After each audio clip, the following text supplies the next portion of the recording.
Assalamualaikum warahmatullahi wabarakatuh. Waalaikumsalam warahmatullahi wabarakatuh. Bismillahi walhamdulillah, wassalatu wassalamu ala sayyidina rasulillah, sayyidina wa maulana Muhammad ibn Abdullah wa ala alihi wa sahbihi wa mawala. أما بعد سبحانك لا علم لنا إلا ما علمتنا إنك أنت العليم الحكيم لا حول ولا قوة إلا بالله العلي العظيم. Saudara-saudara kaum muslimin rahimakumullah, kalimat sibuk adalah kalimat yang paling sering digunakan orang dalam kehidupan ini. Lebih sering lagi kalimat sibuk dijadikan kambing hitam dalam berbagai persoalan, termasuk dalam kehidupan beragama. Kadang-kadang kita bertanya kepada seseorang, kenapa tadi malam tidak hadir di pengajian? Jawabannya, sibuk. Kenapa Jumatan tidak kelihatan di masjid? Jawabannya, sibuk. Kenapa dalam peringatan hari keagamaan tidak kelihatan aktif? Jawabannya, sibuk. Kalau kita berbicara soal sibuk, siapa sesungguhnya orangnya dalam hidup ini yang tidak sibuk? Makin tinggi status sosial, akan makin tinggi pula tensi kesibukan yang kita hadapi. Masalahnya ialah kita yang bisa mengatur kesibukan atau malah kesibukan yang mengatur kita. Kalau kesibukan yang mengatur kita, insya Allah sampai tua sibuk terus.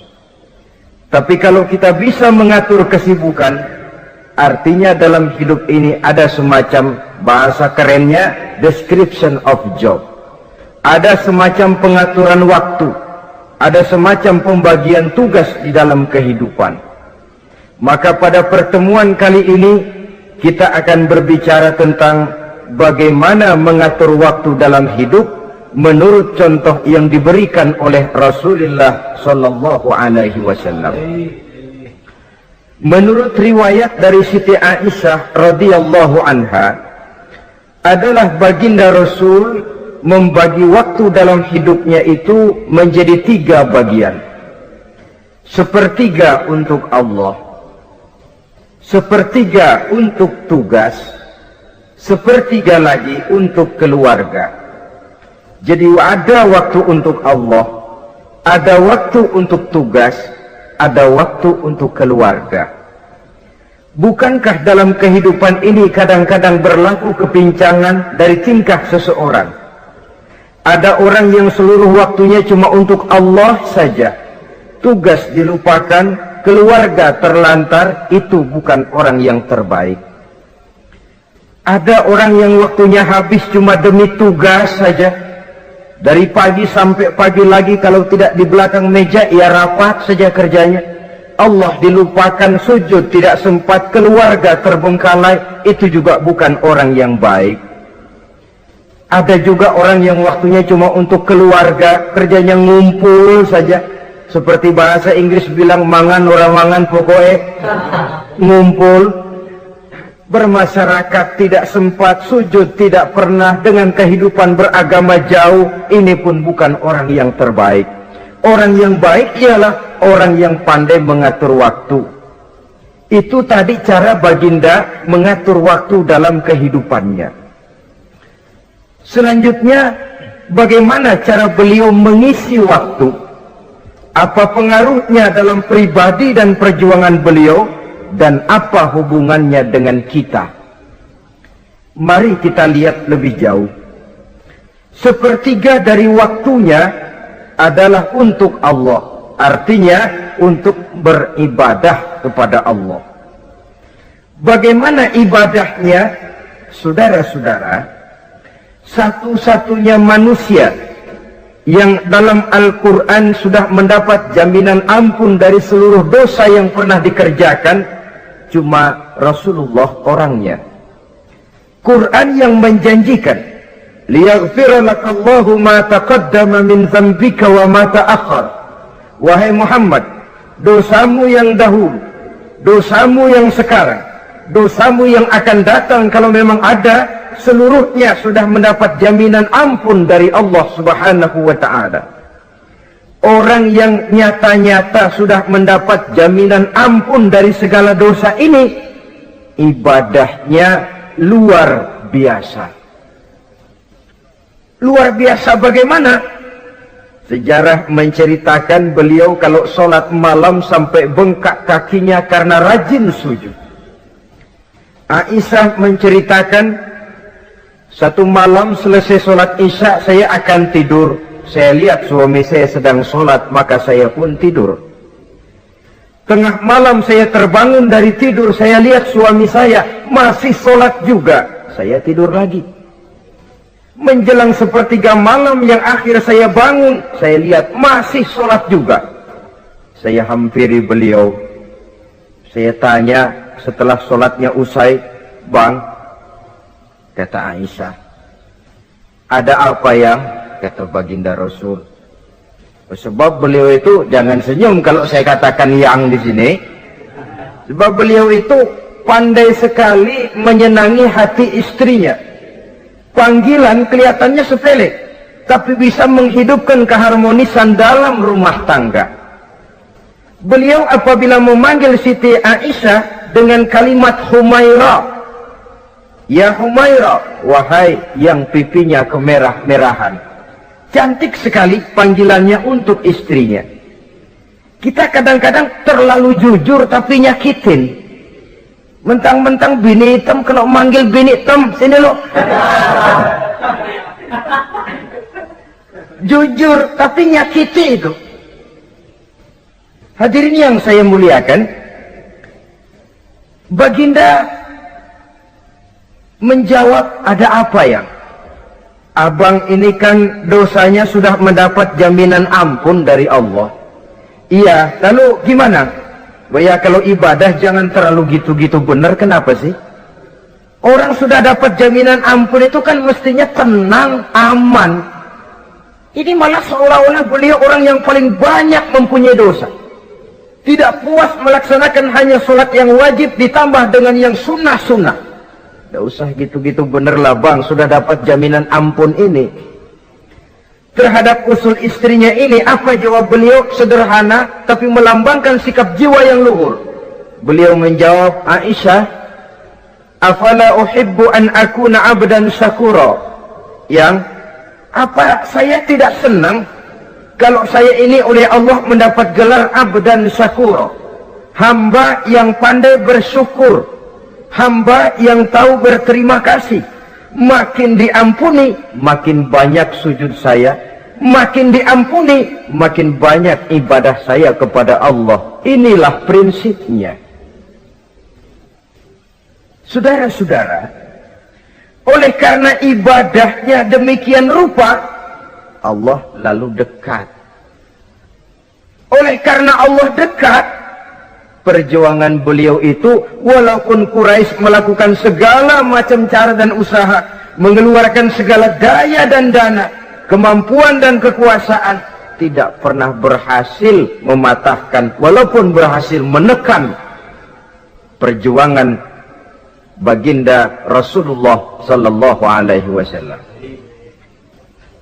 Coba kalau kita buka sejarah, beliau itu kan mulai berjuang sendiri, yang dihadapi masyarakat yang keras, kasar, brutal.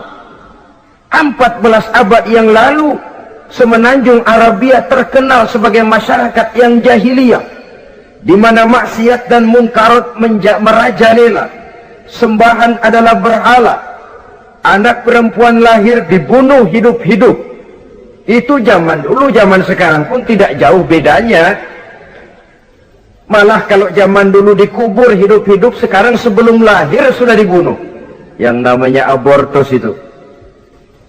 Kadang-kadang aneh, kita mengadakan operasi bersih, dilarang buang sampah sembarangan. Kalau sudah buang sampah saja tidak boleh sembarangan, tahu-tahu zaman sekarang ini bayi dibuang di tempat sampah. Bukan lagi kertas, bukan lagi kardus, bayi dibuang di comberan. Kan lebih sadis sebenarnya dari jahiliyah 14 abad yang lalu. Judi di zaman dulu 14 abad yang lalu merajalela, menyentuh segala lapisan masyarakat.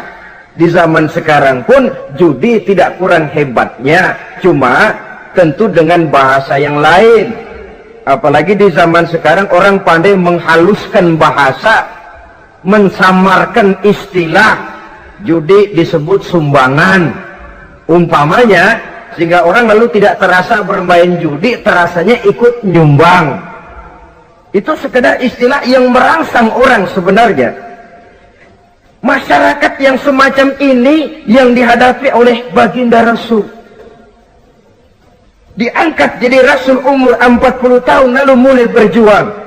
Mula-mula secara sembunyi dakwahnya itu. Dari pintu ke pintu, dari rumah ke rumah, dari orang ke orang. Hasilnya 3 tahun gerilya berdakwah, dapat pengikut tidak lebih 11 orang.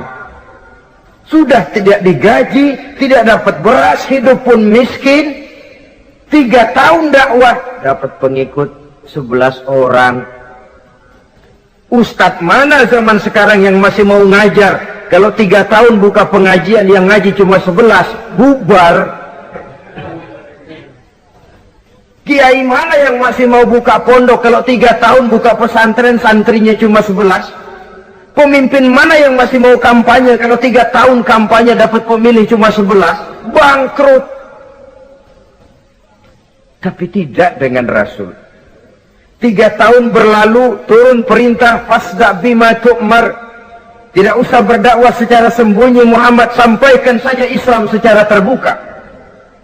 Mulailah beliau berdakwah secara terbuka, terang-terangan. Mula-mula Quraisy dikumpulkan dekat Ka'bah.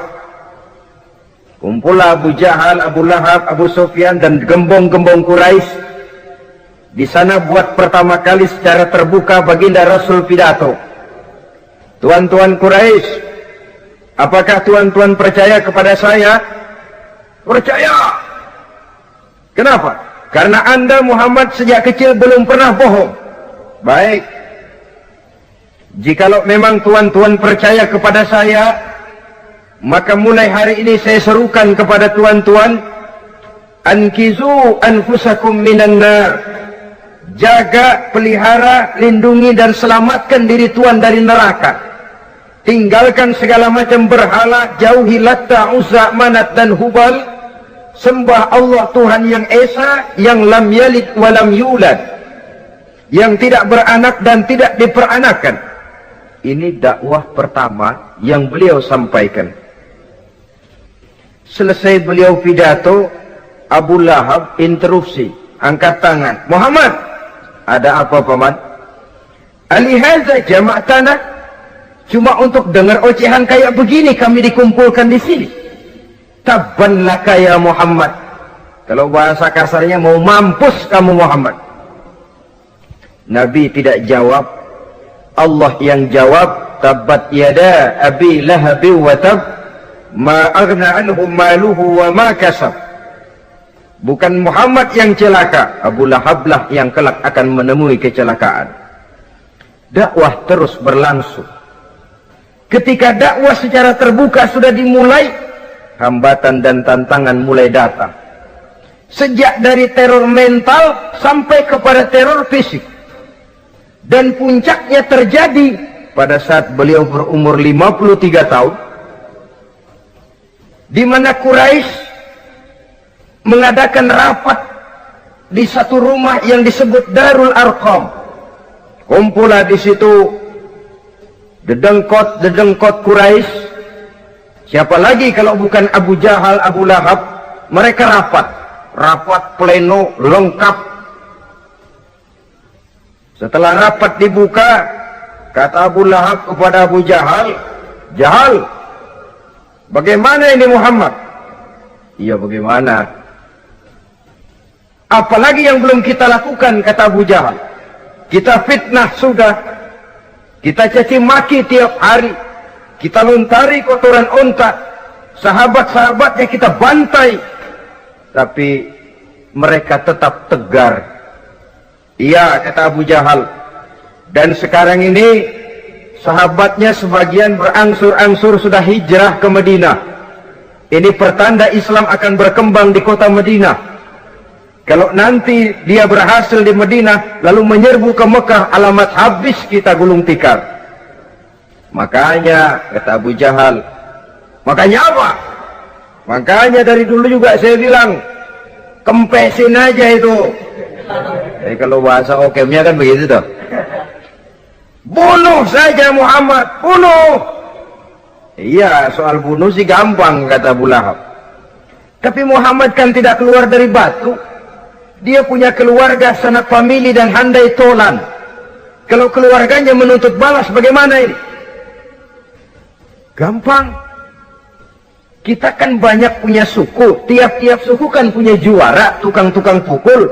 Sewa saja. Tiap suku ambil tukang pukulnya. Kita kepung rumah Muhammad, bunuh sama-sama. Kalau keluarganya akan menuntut balas, dia akan berhadapan dengan seluruh suku yang ada di semenanjung Arabia ini. Bagaimana, setuju? Setuju. Nah, udah. Kapan kita bunuh Muhammad? Kapan lagi? Tidak usah buang waktu. Besok malam. Ya, besok malam kita bunuh Muhammad. Tapi awas, semua yang ikut rapat di sini, ingat baik-baik, ini rahasia negara. Besok malam kita akan membunuh Muhammad. Siapa yang berani membocorkan rahasia negara ini, supersip, dianggap menghambat program Quraisy. Itu nanti dijatuhi hukuman berat ya. Jaga rahasia baik-baik. Oh, besok malam kita akan membunuh Muhammad. Sanggup? Sanggup. Rapat selesai. Hadirin boleh bubar ke rumah masing-masing. Pulang. Namanya manusia, bocor juga rahasia ini. Begitu pulang, cerita sama istrinya, Bu, anu loh Bu, apa Pak? Saya tadi ikut rapat. Rapat apa tuh Pak? Besok malam akan ada pembunuhan. Pembunuhan? Pembunuhan. Siapa tuh yang mau dibunuh? Muhammad. Tapi jangan bilang-bilang ya, ini rahasia negara. Ini rahasia negara Bu, jangan bilang-bilang. Iya Pak, iya. Nah, besok pagi istrinya ngobrol sama tetangganya. Mbak Ayu, tahu nggak? Apa tuh? Nanti malam akan ada pembunuhan.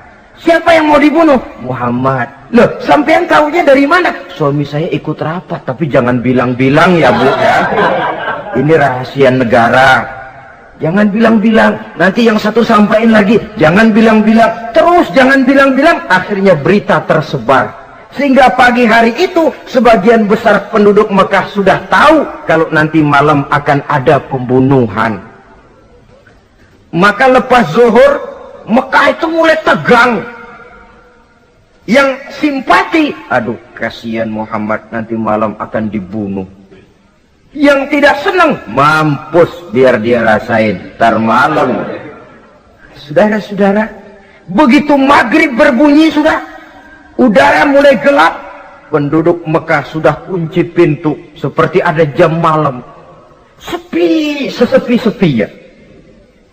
Tutup pintu, kunci, bukan tidur, ngintip dari dalam. Lepas jam 8 malam, makin tegang. Masing-masing penduduk ngintip dari pintunya. Sudah berangkat belum orang yang mau bunuh Muhammad? Sudah berangkat belum? Kira-kira jam 9 ini, tukang-tukang pukul lewat mau ngepung rumah Muhammad untuk membunuh beliau. Begitu masuk Mekah, penduduk sudah kunci pintu, tapi mereka tahu kalau semua ngintip. Wah, makin hebat ini yang pemuka Quraisy ini, tukang-tukang pukul ini. Jalannya dibuat gagah-gagah, barisnya dibuat hebat-hebat. Itu injekan tanahnya dalam baris dibuat kenceng-kenceng, brok, brok, brok, brok, kayak serdadu baris. Lewat dekat rumah penduduk pakai batuk lagi. Yang dari dalam ngintip makin ciut. Wah, ini dia yang mau bunuh Muhammad itu. Sampai di rumah Nabi, dikepung rumah Nabi, di pagar betis. Malam itu di dalam rumah cuma Nabi, Abu Bakar, dan Ali bin Abi Thalib. Nabi tahu rumahnya dikepung. Lewat tengah malam beliau berkata, Abu Bakar, saya ya Rasul. Mari kita berangkat hijrah. Baik ya Rasul. Ali, saya ya Rasul. Kamu gantikan saya ya. Gantikan apa ya Rasul? Gantikan tidur di tempat tidur saya. Baik ya Rasul. Masya Allah. Sekali menggantikan mati. Tidur di tempat tidur Rasul pada malam rumahnya dikepung, resikonya kan mati. Menggantikan mati. Lah kalau menggantikan lurah lumayan. Menggantikan mati. Dan Ali tahu persis resikonya. Dan beliau waktu itu masih muda dan beliau tidak nawar. Baik ya Rasul, saya akan tidur di sini, berangkatlah Tuhan. Berangkat Rasul. Ketika keluar dari pintu belakang rumah dikepung rapat, terjadilah keajaiban yang Allah ceritakan. Wa ja'alna min baini aydihim sadda wa min khalfihim sadda faghshaynahum fahum la yubsirun. Di muka, di belakang, di kiri kanan dibuatkan dinding oleh Allah, dibutakan mereka. Mereka tidak lihat kalau Muhammad keluar dari rumahnya. Siaga penuh, apel, mata melotot, Nabi lewat nggak kelihatan. Sampai Nabi kemudian menuju Gua Thur, 3 malam 2 hari di sana. Dari sana perjalanan dilanjutkan ke Madinah Al-Munawwarah. Allahu Akbar. Mengarungi gurun pasir yang gersang dan tandus, yang terbentang antara Mekah dan Madinah. Meninggalkan kampung halaman tempat di mana dilahirkan dan dibesarkan. Keluarga yang berbeda akidah terpaksa berpisah. Kok kuat? Kok bisa? Kok sanggup? Di mana rahasia kekuatannya? Beliau punya sandaran vertikal. Ibadahnya kepada Allah. Dengan bahasa kita sekarang, beliau punya backing. Backingnya tidak kepalang tanggung, yang serba maha. Maka saya mengajak kepada seluruh kaum muslimin, di zaman sekarang kan orang lagi main backing-backingan, ya. Nah, siapa yang punya backing punya jalu. Saya cuma mengajak, kalau mau cari backing jangan kepalang tanggung, carilah backing yang serba maha, maha gagah, maha tahu, maha adil, maha bijaksana, maha segala-galanya. Dan dialah Allah subhanahu wa ta'ala. Saudara punya backing kolonel, tanggung. Nanti dia pensiun habis. Yang kolonel saja tanggung, apalagi yang kopral. Kalau mau cari backing, carilah backing yang serba maha, Allah azza wa jalla. Caranya tentu dekat kepadanya. Untuk dekat kepadanya melalui jalur yang sudah diatur olehnya, melalui Rasulullah Shallallahu Alaihi Wasallam, yaitu sholat, ibadah. Makin tinggi nilai ibadah, makin dekat kita dengannya. Makin dekat dengannya, makin banyak fasilitas yang akan diberikan untuk kita. Saudara pegawai negeri ingin cepat naik golongan, itu caranya 2. Pertama, jam kantor disiplin.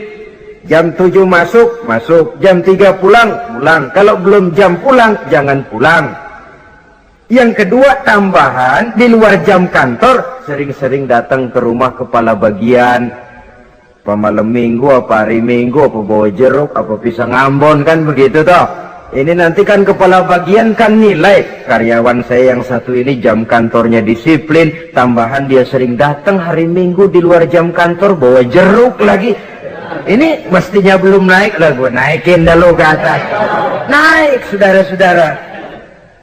Yang saya maksud apa? Itu zuhur, asar, maghrib, isya, subuh, jam kerja resmi itu, jam kantor.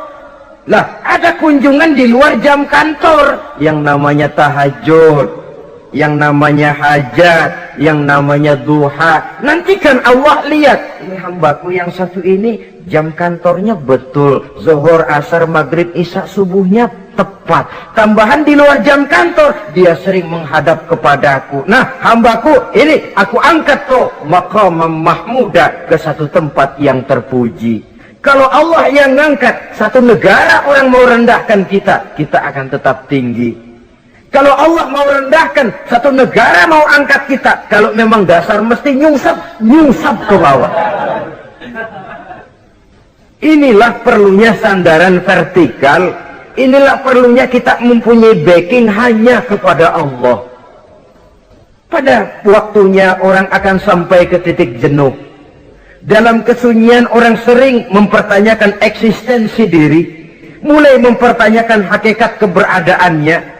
Di tengah kesibukan bisnisnya, di tengah kesibukan kerja dari rapat ke rapat, dari kantor ke kantor, dari tender ke tender, orang akan sampai kepada titik jenuh. Dikala itu dia memerlukan ketenangan, dikala itu dia memerlukan kedamaian, dikala itu dia mencari eksistensi diri. Sebenarnya hidup ini mau apa sih?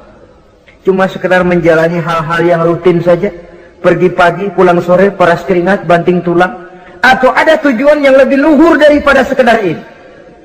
Dikala itulah dia mulai mencari jalur untuk mendekatkan diri kepada Sang Pencipta. Dan tidak bisa ingin dekat dengan Allah, saudara, pakai aturan sendiri. Ingin dekat dengan gubernur harus ikut aturan yang ditetapkan oleh protokolnya gubernur. Ingin dekat dengan presiden, dia ikut jalur yang sudah disusun oleh protokolnya presiden. Ingin dekat dengan Allah, ya ikut jalur yang sudah diatur oleh Allah melalui Rasulnya. Apa itu? Ya diantaranya sholat, puasa, dan ketentuan-ketentuan ibadah yang lain. Tidak bisa dengan prinsip, yang penting kan hati baik, berjiwa bersih, akhlak luhur, tidak usah sholat kalau hati baik sudah dekat dengan Allah. Oh, alangkah enaknya kalau begitu. Kalau dengan itu bisa dekat dengan Allah, rasanya Nabi Muhammad yang paling dulu berhenti sembahyang. Kenapa? Beliau orang yang hatinya paling baik. Beliau orang yang budinya paling luhur. Kalau budi luhur dan hati baik sudah menjamin untuk dekat dengan Allah, Nabi dulu berhenti sholat. Nyatanya tidak. Beliau orang yang berbudi luhur, berakhlak baik, entoh ibadahnya demikian rupa. Dan beliau adalah standar untuk kita jadikan contoh dalam mengamalkan ajaran-ajaran agama di kehidupan kita ini. Saudara, itu tadi sepertiga waktu beliau untuk ibadah, untuk Allah. Sepertiga yang kedua dari waktu beliau adalah untuk tugas. Dalam hal ini, sebagai seorang Rasul, menyampaikan risalah Islam berhadapan dengan umat. Yang jadi soal ialah, apa modal utama beliau di dalam melaksanakan tugas? Dan ini nanti sebagai cerminan buat kita. Modal utamanya pertama adalah keteladanan, dan yang kedua adalah akhlak. Sekarang ini kita hampir nyaris mengalami berbagai macam krisis. Yang paling santer kita dengar adalah krisis wibawa. Ada pak guru dicegat muridnya di jalanan, dipukulin karena nggak naik kelas katanya. Nampaknya guru nggak lagi berwibawa. Di satu pihak mungkin karena si guru tidak bisa digugu dan ditiru. Di lain pihak juga murid tidak lagi mengenal arti rasa hormat kepada pak guru. Nah, kenapa krisis wibawa timbul? Karena tidak ada keteladanan.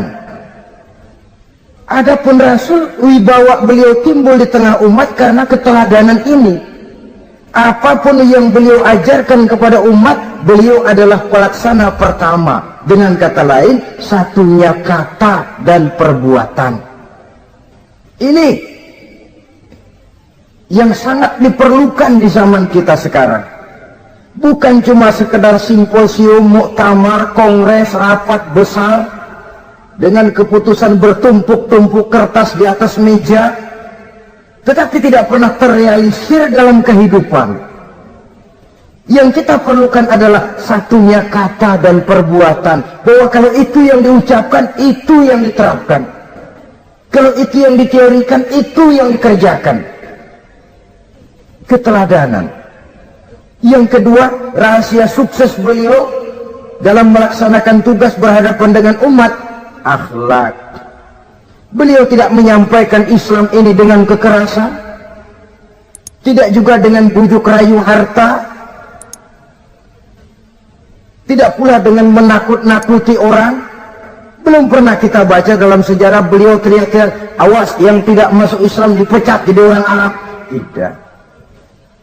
Atau dengan bujuk rayu, ayo siapa masuk Islam super mie 2 bungkus. Tidak. Sebab kebenaran tidak bisa dipupuk dengan materi.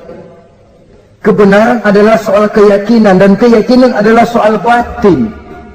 Orang yang beragama karena tertarik kepada supermi, orang yang beragama karena tertarik kepada pakaian, kepada obat-obatan, nilai imannya dipupuk dengan materi.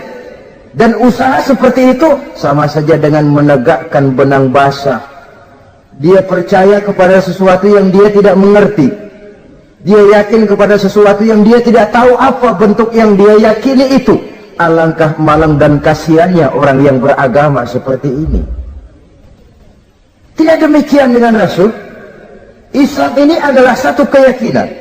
Keyakinan terhadap kebenaran hanya bisa ditegakkan dalam nurani manusia yang paling mendasar. Karena itu dia tidak bisa dipaksakan. Dan itu pula sebabnya Quran punya prinsip la ikraha fid din. Tidak ada paksaan dalam beragama. Mau Islam silakan, tidak mau Islam silakan. Allah tidak memaksa. Tapi ayat ini jangan disalah pakai. Tidak pernah sholat, ditanya orang, kamu kan Islam kok tidak sholat? La ikraha fid din dong. Salah pakai. Yang tidak ada paksaan dalam beragama itu untuk orang di luar Islam. Kepada tuan-tuan di luar Islam, la ikraha fid din, tidak ada paksaan masuk Islam. Tapi kalau sudah masuk ke dalam Islam, maka berlaku peraturan Islam. Contohnya begini saja, tidak ada paksaan masuk ke rumah saya. Itu toh. Mau masuk silahkan, tidak mau masuk tidak ada urusan. Tapi sekali saudara masuk ke rumah saya, saudara harus ikut tata tertib yang ada di dalam rumah saya. Kira-kira beragama itu begitu. Tidak ada paksaan masuk Islam. Tapi sekali saudara masuk Islam, maka berlaku peraturan Islam untuk kehidupan saudara. Jadi la ikraha fid din ini buat orang di luar garis. Allah tidak maksa-maksa orang mau masuk Islam mau tidak, silahkan saja. Tapi ketika orang mendapat hidayah masuk ke dalam Islam, peraturan Islam berlaku dalam kehidupannya. Saudara hadirin kaum muslimin rahimakumullah. Akhlak. Mari kita lihat lebih jauh bagaimana sih akhlak beliau yang mulia itu. Allahu Akbar. Kalau orang berakhlak kepada teman, itu sih biasa.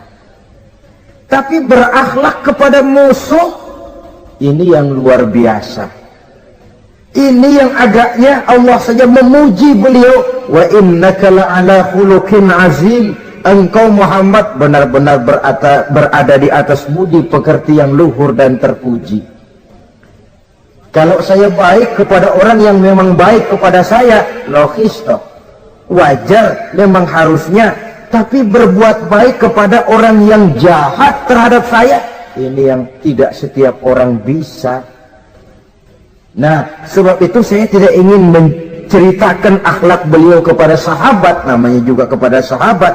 Saya akan kutip beberapa riwayat yang menceritakan bagaimana akhlak beliau kepada orang yang nyata-nyata memusuhinya. Berbagai riwayat menceritakan bagaimana beliau ketika di Taif dilontari orang dengan batu, yang melontari beliau malah mendapat doa, Allahumma hdi qaumi fa innahum la ya'lamun. Ya Allah, berikan hidayah, berikan petunjuk kepada yang mereka yang melontari saya dengan batu, karena mereka tidak tahu. Kalau saja mereka tahu, mereka tidak akan melontari saya dengan batu. Ya Allah, berikan hidayah kepada mereka. Padahal ketika itu malaikat Jibril menawarkan jasa. Muhammad, kalau kamu mau orang yang melontari kau dengan batu itu hancur, saat ini juga saya angkat jabat Uhud, saya timpakan mereka biar mati semua. Mau Muhammad? Jangan Jibril, mereka tidak tahu. Kalau saja mereka tahu, mereka tidak akan melontari saya dengan batu.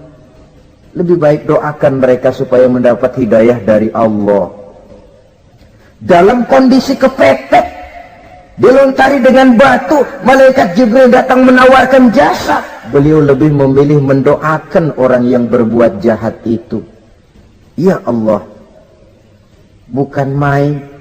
Umumnya kita kan kalau lagi kepepet ada yang nolongin, girang bener. Andai kata kita yang jadi nabi disambitin orang, datang malaikat Jibril nawarin, bagaimana sikat? Habisin aja dah.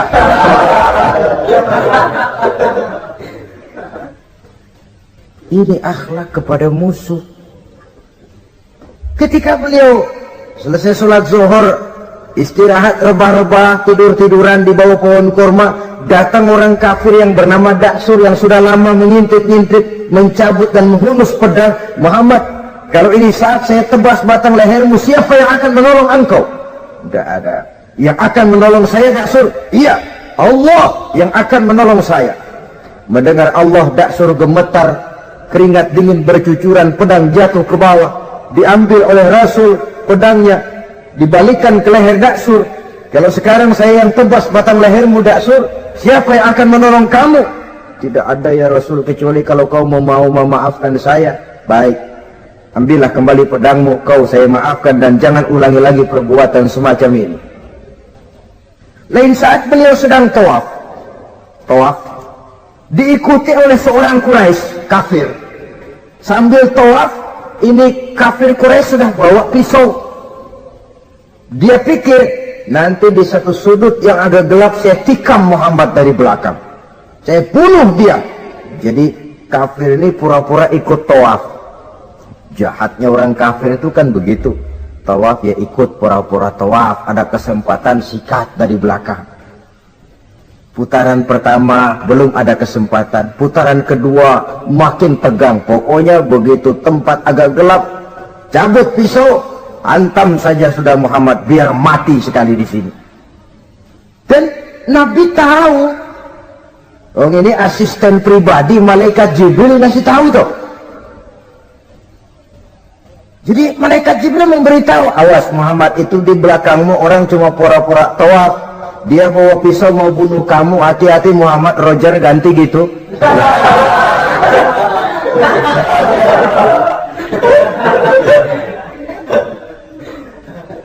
Tahu persis beliau. Sampai di satu sudut yang gelap, si kafir ini mencabut pisau. Nabi nengok ke belakang, menoleh Nabi. Begitu menoleh, Quraisy ini kan ketangkep basah. Bahasa Arabnya yumsak mablul katanya. Ketangkep basah, grogi, salah tingkah, garuk nggak gatel, kasihan ngeliatnya. Ya namanya orang ketangkep basah itu. Mau alasan apa? Nggak beralasan ya, harus merasa harus membela diri, gemetar nggak karu-karuan. Kata Nabi senyum. Mau apa, Mas? Ano Rasul. Ini ano apa? Ano. Sudah, saya kan tahu kamu mau bunuh saya toh. Sudah, saya sudah tahu kok. Kamu jangan pura-pura. Kamu kan mau bunuh saya kan? Terus terang saja. Iya Rasul, iya. Sekarang gimana? Enggak berani Rasul. Minta maaf saja. Ya kalau sudah kamu minta maaf begitu, sudah kamu pulang sana. Jangan diulangi lagi ya. Begitu mudah beliau memaafkan orang yang nyata-nyata mau menghabisi nyawanya, sepanjang itu belum terwujud, sepanjang itu belum terbentuk dalam artian real. Sangat mudah beliau memaafkan orang. Saudara hadirin kaum muslimin rahimakumullah, pemaaf, lapang dada, toleransi, menghargai pendapat para sahabatnya. Ini sederetan dari akhlak yang terpuji. Sehingga karena keluhuran akhlak inilah yang menyebabkan orang tertarik masuk ke dalam Islam. Beliau berprinsip apa? Basiru wala tunaffiru, yasiru wala tu'asiru. Gembirakan orang, jangan ditakut-takuti. Mudahkan persoalan orang, jangan dibikin sulit. Ini kan satu prinsip yang sangat baik dalam melaksanakan dakwah, dalam menyampaikan misi. Apapun tugas kita di masyarakat, sebagai pegawai pemerintahan, pejabat negara, pedagang, pengusaha, seniman, ustadz, mubaligh, kiai, ulama, dalam berbagai profesi, modal utama untuk sukses adalah akhlak. Sebab hati kita yang tahu cuma Allah. Orang lihat penampilan kita, orang lihat muka kita. Sebab itu Nabi katakan, innakum la tas'una nasa bi amwalikum walakin yas'uhum minhum bastul wajhi wa husnul khuluqi. Kamu tidak akan bisa menarik simpati orang banyak dengan hartamu, tapi bisa kau tarik simpati orang banyak dengan akhlak yang baik dan muka yang senyum, muka yang enak dilihat. Orang kadang sering bilang, dia mah biar mukanya begitu hatinya baik. Iya, soal hati kita nggak tahu. Yang kita lihat pertama muka. Bagaimana gue mau ikut dia mukanya kayak batu kuburan? Kesan serem pertama itu kan sudah ada. Walaupun kadang-kadang hati memang baik, tapi hati itu kan urusan Allah. Yang kita lihat pertama muka. Ini barangkali nanti termasuk teori dalam psychology of salesman ya, bahwa sesuatu yang baik kalau dihidangkan dengan cara yang tidak baik, orang tidak akan tertarik. Lihat saja, orang sekarang ini kan entah makin lajunya dunia bisnis kita, masuk ke rumah-rumah kita cuma menawarkan air jahe, menawarkan sasa, menawarkan kecap bango, menawarkan barang-barang yang kelihatannya remeh. Ini kan termasuk psychology of salesman. Yang datang ya biasanya perempuan, wajahnya ya lumayan, paling kurang sedikit di atas 6 lah begitu. Lalu tutur katanya sopan, masuk ke rumah tidak sungkan, ada rasa familiar, rasa kekeluargaan, lalu datang. Taktik untuk menawarkan barang yang jadi merek dagangannya. Nah, Islam ini agama yang baik. Kalau disampaikan dengan cara yang tidak baik, sadis, memponis, orang akan lari dan jauh. Menyinggung, bukan menyentuh. Siapapun kalau tersinggung lari, tapi kalau tersentuh, dia akan mendekat. Apaan lo Islam bayang begitu? Mikir nih anak, sembayang diomelin, mendingan kagak sembayang sekalian ketahuan.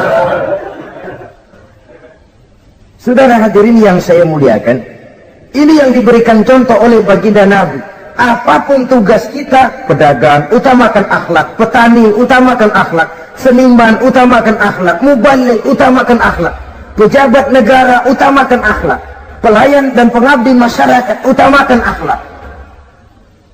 Saudara hadirin yang saya hormati, kaum muslimin yang berbahagia, jadi untuk sukses di masyarakat, untuk sukses di tempat tugas, modal utama adalah akhlak. Dan ini yang dijadikan contoh dari Nabi kita Muhammad sallallahu alaihi wasallam. Sepertiga waktunya untuk tugas. Dalam menjalankan dan melaksanakan tugas sebagai seorang rasul, menyampaikan risalah Islam, berhadapan dengan umat, modal utamanya adalah akhlak. Demikian juga kita di masyarakat.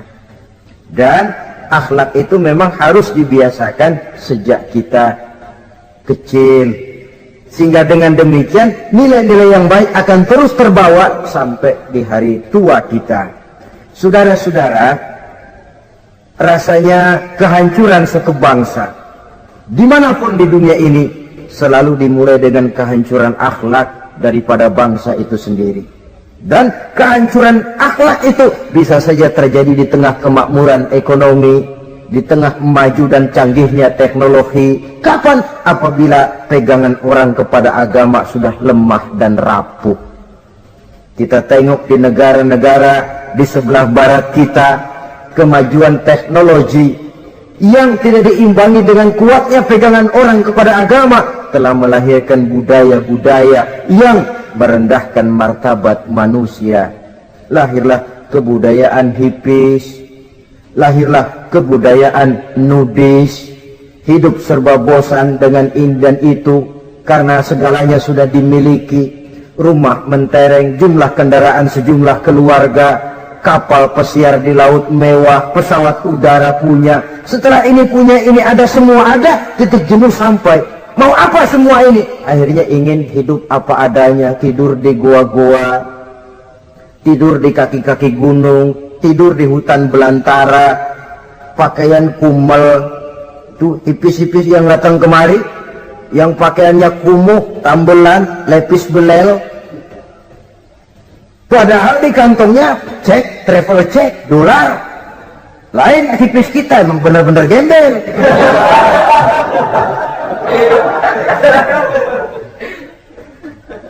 Merasa jenuh, merasa bosan. Bahkan sebuah berita dari Jerman, orang terlalu kaya, pulau dibeli. Di pulau itu dia bikin satu klub yang bernama klub nudis. Setiap anggotanya boleh masuk ke pulau itu dengan catatan tidak boleh pakai pakaian selembar pun, alias bugil, telanjang bulat. Sudah telanjang bulat itu. Dan di sana berlakulah apa yang disebut serba boleh.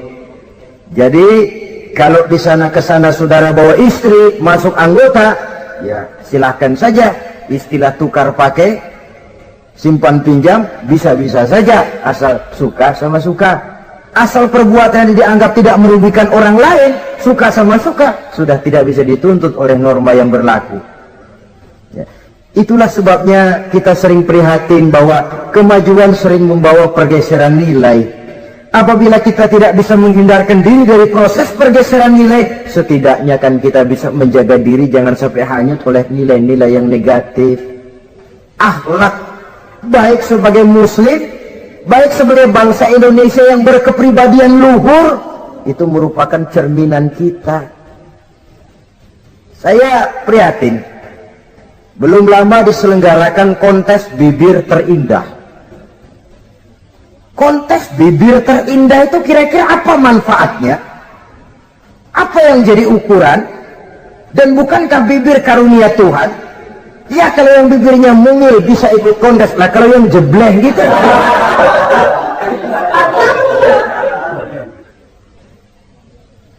Kontes bibir terindah masih hangat dibicarakan orang, sudah muncul lagi kontes betis terindah. Nah kalau sudah bicara soal betis ini, kan yang terbayang oleh kita kira-kira ukurannya apa? Yang diukur itu apanya ya? Ya tentu betisnya itu. Nah paling celaka kalau betis-betis yang ikut itu nanti jadi milik panitia semua kan.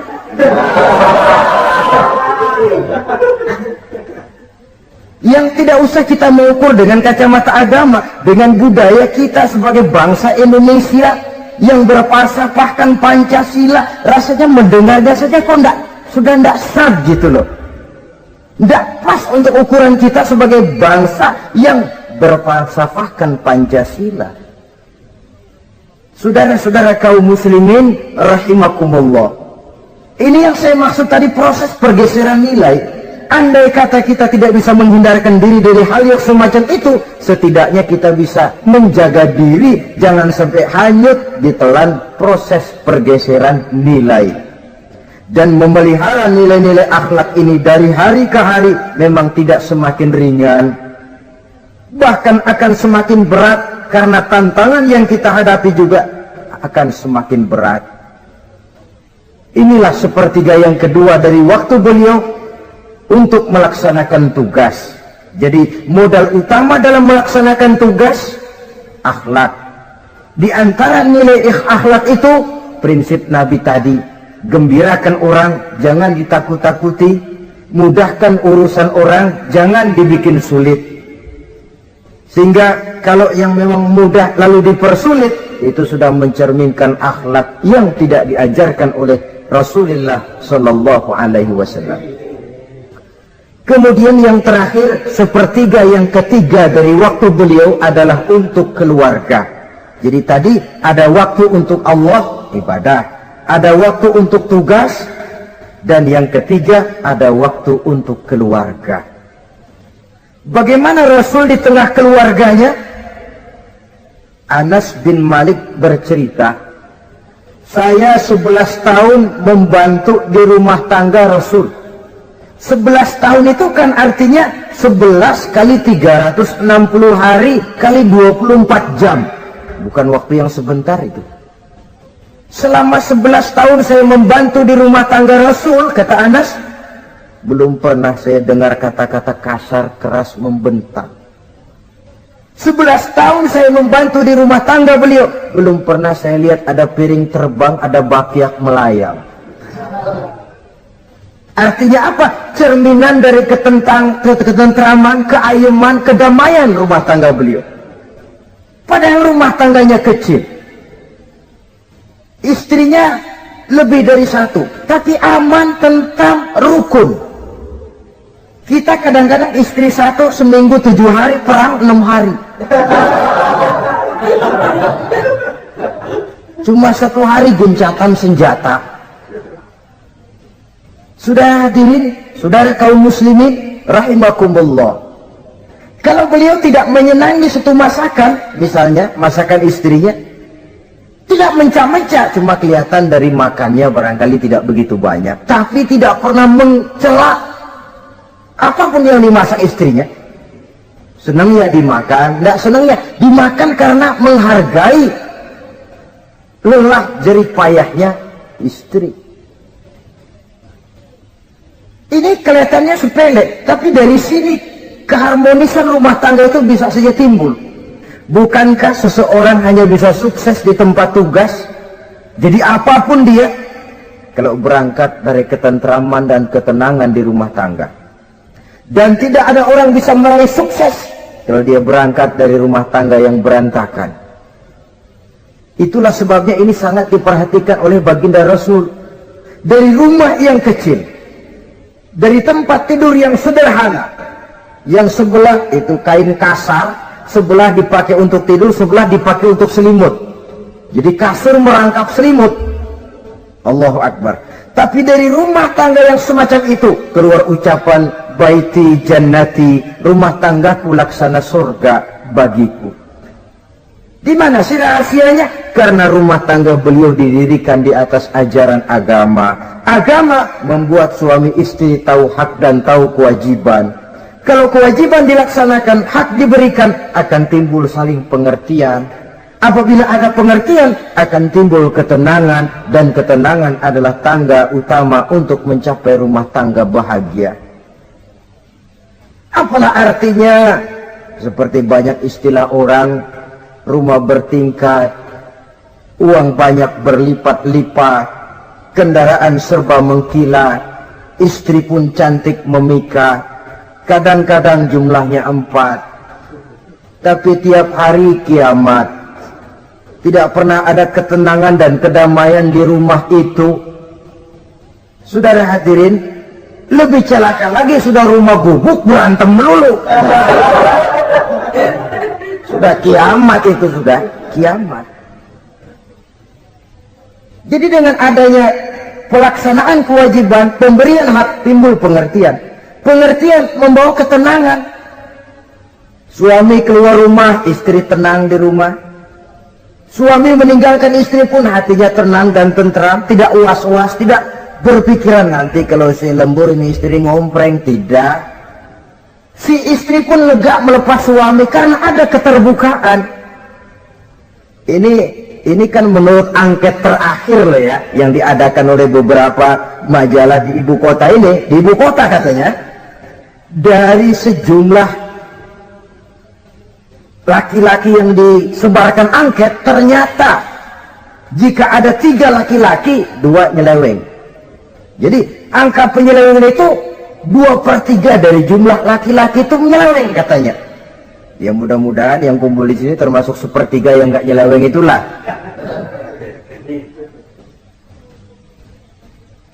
Dan tidak semua bentuk penyelewengan itu karena alasan ekonomi, bukan pula karena alasan ketidaksetiaan istri, tapi merupakan cerminan dari sikap hidup di mana orang jauh dari nilai-nilai agama, sehingga penyelewengan itu dianggap sesuatu yang manusiawi, biasa-biasa saja, bahkan kadang-kadang ikut membentuk status sosial, melahirkan kebanggaan. Innalillahi.